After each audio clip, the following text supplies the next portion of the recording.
Hello friends, வணக்கம். நான் உங்கள் தியாகு, எல்ஐசி வளர்ச்சி அதிகாரி.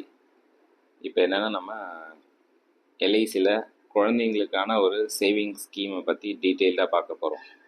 அது என்னென்னா, எல்ஐசியில் இருக்கிற அம்ரித் பால் அப்படின்ற ஒரு சூப்பரான பிளான், கேரண்டீடான பிளான், ரொம்ப ரொம்ப ஷார்ட் டேர்ம் பிளான். முன்னாடியெல்லாம் எல்ஐசினாலே ரொம்ப லாங் டேர்ம், ரொம்ப வருஷம் கட்டணும் அப்படின்ற மாதிரியான நிறைய நீங்கள் யோசிச்சிருப்பீங்க. ஆனால் இப்போ எல்ஐசியில் என்னென்னா, புதுசாக ஒரு ஸ்கீம் கொண்டு வந்துருக்காங்க. இதுவும் வந்து குறைஞ்சது 7 வருஷம் நீங்கள் கட்டினாலே போதும், உங்களுக்கு நல்ல ரிட்டர்ன்ஸ் வர்ற மாதிரியான ஒரு ஸ்கீம். ஸோ அது என்னன்றதை நம்ம டீட்டெயில்டாக பார்க்கலாம். ஸோ இது என்னென்னா, உதாரணத்துக்கு ஒரு பிறந்த குழந்தைக்கு எடுத்திருக்கோம் 0 ஏஜ்ன்னு சொல்லிட்டு. உதாரணத்துக்கு நம்ம ஒரு 1,29,000 ப்ரீமியம் கட்டுற மாதிரி ஒரு சாம்பிளான கொட்டேஷன் கொடுத்துருக்கோம். இதில் என்ன 7 வருஷம். ஸோ குழந்தையிலேருந்து குழந்தையோட 6 வயசு வரைக்கும் நம்ம கட்டுறோம். அதை 7 வருஷம் நம்ம கட்டுறோம். அப்போது 1,29,000 கஸ்டமர் கட்டினாக்க நம்ம என்ன பண்ணோம்னா 80,000 போனஸாக அந்த அக்கௌண்ட்டில், எல்ஐசி அக்கௌண்ட்டில் நம்ம சேர்த்துக்கிட்டே வருவோம். அப்புறம் பாருங்கள், எத்தனை வருஷம், 7 வருஷம் நம்ம கட்டிகிட்டே இருக்கோம். அதே மாதிரி 7 வருஷம் நம்ம 80,000 நம்ம போனஸை எல்ஐசி அக்கௌண்ட்டில் நம்ம ஆட் பண்ணிகிட்டே வருவோம். 7வது வருஷத்துலேருந்து பாலிசிக்கான அமௌண்ட்டை நம்ம கட்டுறதை நிறுத்திடுவோம். 000 இருக்கும்.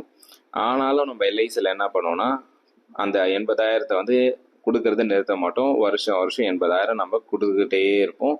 இது எத்தனை வருஷம் வரைக்கும் கொடுத்துட்டே இருக்கோம்னா, குழந்தையோட 24 வருஷம் வரைக்கும் நம்ம அந்த 80,000 கொடுத்துட்டே இருப்போம். கட்டுற அமௌண்ட்டு பார்த்தீங்கன்னா 8,92,000 நம்ம கட்டியிருப்போம். ஆனால் குழந்தையோட 25வது வயசில் நமக்கு 30 லட்சம் ரூபாவா நமக்கு கிடைக்கும். அப்போது பாருங்கள், நம்ம கட்டுறது வரும் 7 வருஷம்தான். அப்போ குழந்தையோட ஒரு ஃபஸ்ட்டு செகண்டு ஸ்டாண்டர்ட் படிக்கும்போதே நம்ம எல்லா கமிட்மெண்ட்ஸும் முடிச்சிடுவோம், பேமெண்ட்டை முடிச்சிடுவோம். அதுக்கப்புறம் நீங்கள் ஃப்ரீயாக இருக்கலாம்.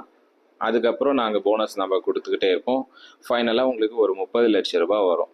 ஸோ அப்போ இது என்னென்னா, ஒரு 30 லட்ச ரூபா ஒரு குழந்தையோட கல்யாண செலவுக்கு ஒரு சின்னதாக ஏதோ ஒரு பார்ட்டாக இருக்கும்.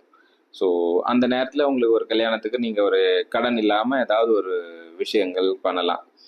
இதே இந்த அமௌண்ட்டை இன்னும் கொஞ்சம் அதிகமாக போடுறீங்க. இப்போ 1,29,000ன்றது இன்னும் ஒரு 2 லட்சம் 3 லட்சம் அப்படி நீங்கள் வருஷத்துக்கு நீங்கள் சேவ் பண்ணிங்கன்னா உங்களுக்கு ஒரு 50 லட்சம் ரூபாய், அதாவது 1/2 கோடி உங்களுக்கு ரிட்டர்ன்ஸாக வரும். இது எல்லாமே டேக்ஸ் ஃப்ரீ பெனிஃபிட். இதுக்கு நீங்கள் ₹1 நீங்கள் டேக்ஸ் வருமான வரி கட்டணுன்ற அவசியம் இல்லை.